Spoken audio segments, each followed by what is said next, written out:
ఇలా కాలాలండి. Brown colour వచ్చే వరకు కాలనివ్వాలండి.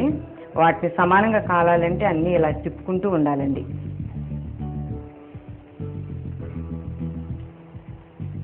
ఇలా దోరగా వేగాలండి. మంజుల గారు కలర్ఫుల్గా ఉండే వేడి వేడి పన్నీర్ బజ్జీలు రెడీ. టేస్ట్ చేసి చెప్పండి ఎలా ఉందో. థ్యాంక్ యూ అండి. మీ చేతుల మీద కూడా ఇలా గిఫ్ట్ తీసుకోవడం మాకు కూడా చాలా ఆనందంగా ఉంది మేడం. Thank you. మీరు మా సీనియర్ ప్రేక్షకుల కోసం చాలా రుచికరమైన వంటలు చేసి చూపించారండి. చాలా థ్యాంక్స్ అండి. C9 మీడియా ద్వారా మీ అందరినీ కలవటం మాకు చాలా ఆనందంగా ఉంది. మీ అందరికీ థ్యాంక్స్.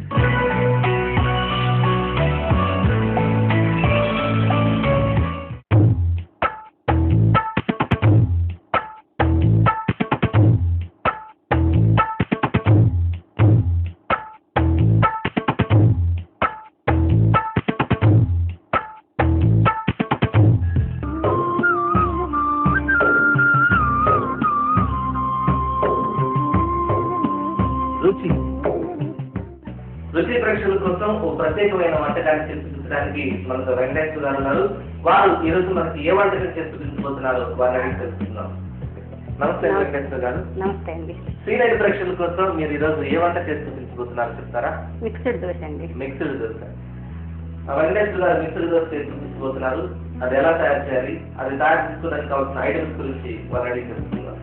మిక్స్డ్ దోశ తయారు చేసుకోవడానికి బియ్యపు పిండి, మైదా పిండి, బొంబాయి రవ్వ, కొబ్బరి తురుము, క్యారెట్ తురుము,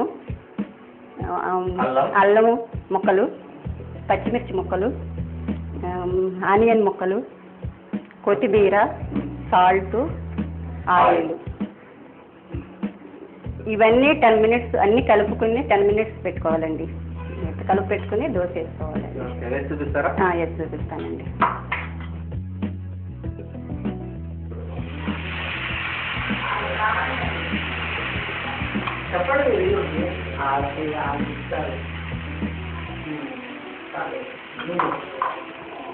మళ్ళీ ఆయిల్ కొంచెం వేసుకోవాలండి.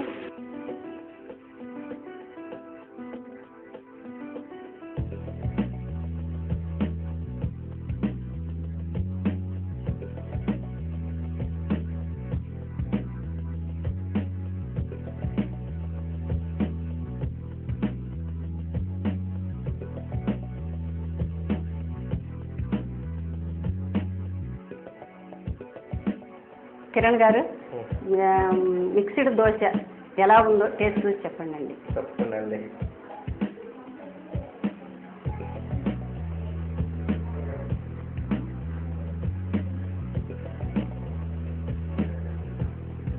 చాలా బాగుందండి.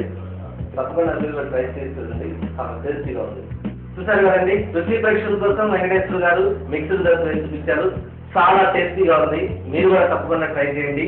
చాలా బాగుంది. వెంకటేశ్వర గారు C9 ప్రేక్షకుల కోసం మీరు మిక్స్డ్ దోశ చేసి చూపించారు. చాలా థ్యాంక్స్ అండి. చాలా టేస్టీగా ఉంది. C9 ప్రేక్షకుల తరపు నుండి మీకు కృతజ్ఞతలు.